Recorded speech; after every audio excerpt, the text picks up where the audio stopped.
Now that we have our topo, I am now looking at our site plan, and what we want to do is we want to identify our property line.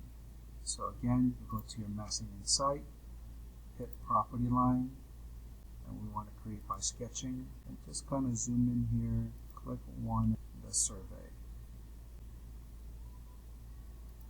And if we scaled it right, it should be pretty darn close.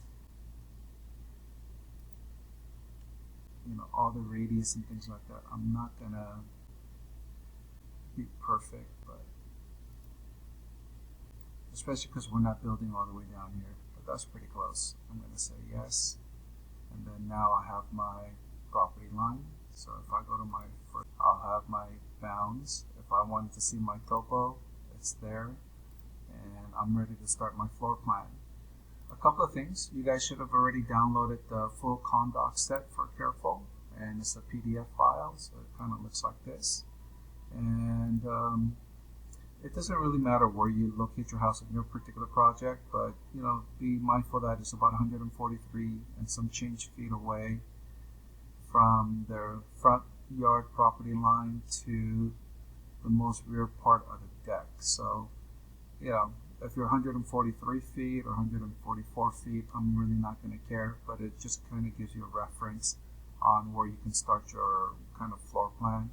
And of course, you guys are going to be looking at the floor plan for all the dimensions, so that you guys can recreate this particular project.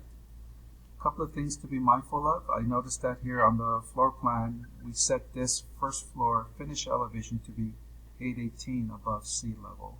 So let's go ahead and fix that in our project. So again, the best for you to do that is in this elevation, and right now it's showing 0 because I'm showing it off of my project base point. So I'm going to first go back and take it to my 00 sea level, which is a survey point, and so that's 807. So what I'm going to do, again, this is locked, so if I move this, that moves along with it. I'll click that and I'll put 818 as my first floor level, and that makes sense because as they drive in from the street, the garage will be about at this level, and the first level will be in level with the garage. Now I want to move that back project base point, but you notice that it's showing 10 feet because my project base point is here. So I also want to move my project base point up to 818. Click that, unpin it,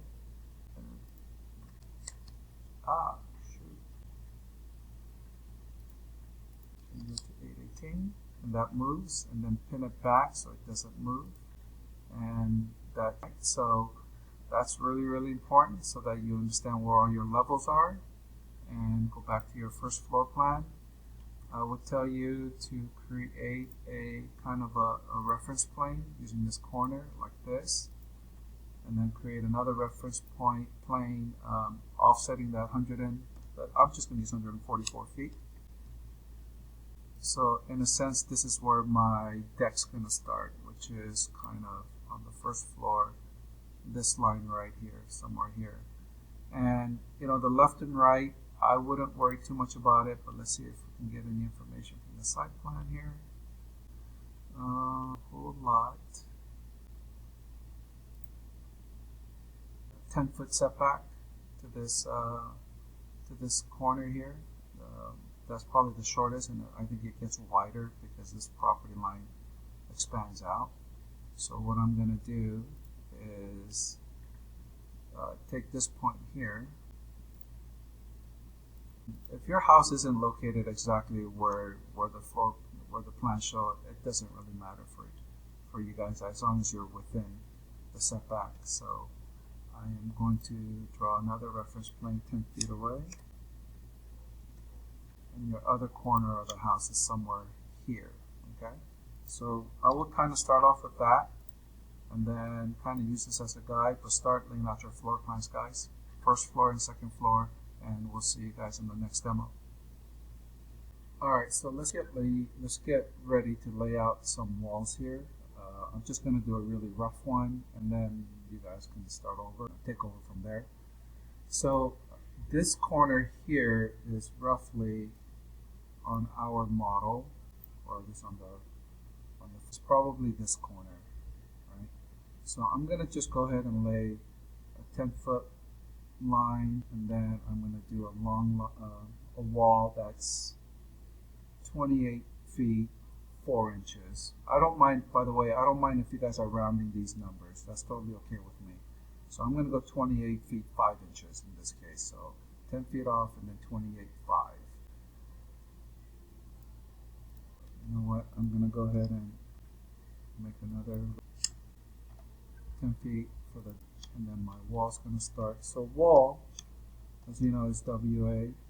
What I'd like you guys to do is kind of use a generic 5-inch wall as your base, and then that's going center line, so I don't want that.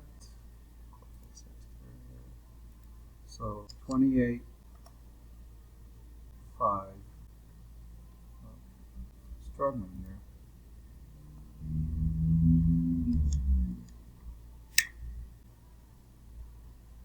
And then you're going to kind of lay out the rest of your walls, right? You know, etc., etc. So what I recommend is go ahead and lay out all the walls first. Don't worry about the windows and the doors yet. Once you lay out all your walls, and then we're going to go ahead and add your windows and doors. A couple of things to be mindful of, I think, is I'm gonna teach you how to do a phasing so that you can show these walls as a pochade walls and things like that on the next demo. All right, see you guys later.